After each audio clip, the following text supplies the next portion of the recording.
We spent quite a lot of radio time, and there's been an enormous amount of social media space taken up by commentary on the the Bok away jersey, the Bok jersey, which takes into account World Rugby's ruling that you cannot have two teams playing against each other in dark-coloured kit, because that impacts on the ability of colourblind people to distinguish which team is which, and so potentially affects their enjoyment of the game.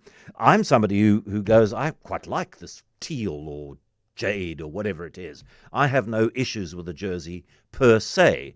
I have had various discussions with various people who said this is really not necessary. The number of people who suffer from the kind of colour blindness that would make it very difficult for them to enjoy the rugby when two teams with dark kit like the All Blacks and the Boks are playing in their traditional attire. They said there's so few people, and I've had colourblind people say, oh, please, this is ridiculous. And so I was delighted to read on the Daily Maverick earlier today, Johan de Meyer, a freelance writer, saying World Rugby has done the right thing. Hello, Johan. Hi, John. How are you? I'm good, and yourself? I'm well and ready to don one of those white caftans of yours. I think maybe the Springboks should go out and scare the hell out of the Irish in those. Okay, but for you, the World Rugby decision around not having two dark kits competing against each other was commonsensical and came too late. Yes, you used exactly the right word. It's common sense, especially in times like these where we are trying to get, build support base for sports, because people tend to sit in front of the TV and not go to stadiums so much. You want to build support. You don't want to break it down. I would think that it doesn't just include me, but if the players are better distinguishable, it improves the ability of the referees and the TMOs and all of those to also improve their work on the field. So why not? But Johan, when you were watching, as I'm sure you have, the All Blacks against the Boks, you knew which side was the Boks. You knew that player who's just dropped the ball or done an amazing sidestep, and you knew that player was a Bok or an All Black. It gets confusing. There's different kinds of color blindness, and it gets confusing when there's distance. And it depends which tones of color you don't see. But as I wrote in my article, I grew up thinking the world is as I see it. Yeah. And then eventually you realize, but the reason why you got frustrated when you were 10 years old watching rugby was because you couldn't differentiate between the colors. And then, suddenly you realize, but there's just things that I missed when there's a ruck and when there's a maul. Obviously, if there's one player running and, scoring a try, it's obvious. But when there's distance and when there's lots of players around, it becomes difficult. Okay.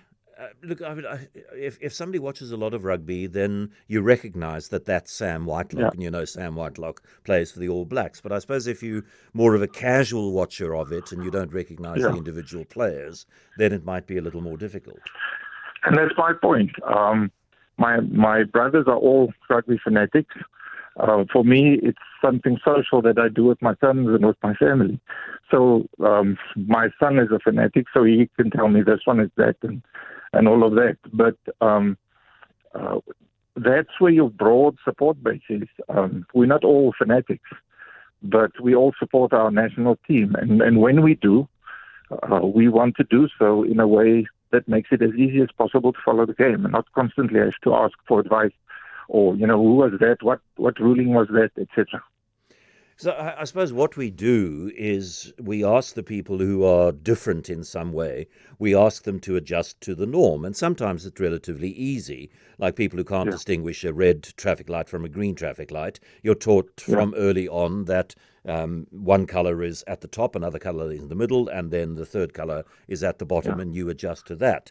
But here is here is a situation where we can change the reality instead of asking somebody like you who's differently abled, for want of a better phrase, instead of asking you to adjust and make the effort, we change things so that you don't have to make the effort. I think, let me answer you like this. I think what was telling for me is the base of the argument of people that are against the policy. The argument was that, well, there's so few colorblind people. Or what about tradition? The base of the argument is never inclusion, and let's see how many supporters we can get for rugby. I've had nobody explain to me how not following this new policy could increase the fan base of rugby. And for me, if you exclude the few, you end up excluding more than you bargained for in the end, because you're sending a message that only some people are privy to, get the full extent of what this game is about. I mean, the numbers game is an interesting one, because the percentages that have been put into the public arena in terms of the number of people who suffer from this particular kind of colour blindness that would make it difficult for them to immediately differentiate members of different teams, each wearing a dark-coloured kit, is relatively low. But, there is, I don't know, it's the tradition that when the Boks play the All Blacks are in that black jersey with that silver fern on their left chest, and the Boks are in green and gold with, the Springbok and the Protea, and that's the culture of the game, and now you're messing with that. I think, excuse me, I think generally we need to start thinking differently about culture. Culture is not in a shirt or in clothes only. Yeah. Even on Heritage Day, we show our culture through our clothing, but culture is something deeper. So if I would really question if somebody's allegiance to the sport is based on a shirt, then what is that about? And also, although this focus is on colorblindness, I mean, there's hosts of people with other eyesight-related problems that would make it difficult for them to distinguish something on the field. So if you want to play the numbers game, one can go that direction. But I would just go back and say, do you want to extend the fan base of rugby or not? And Johan, you like the jersey in which the Springboks played against Scotland? To be honest, I don't know if I like it because I can't see it properly. But yeah, that teal is a bit. It's an interesting color. But I mean, it's obvious to you that there is a pale jersey, and the Boks are playing in a pale jersey, and a dark jersey, which you know to be the Scots. So it is easier for you to watch the game.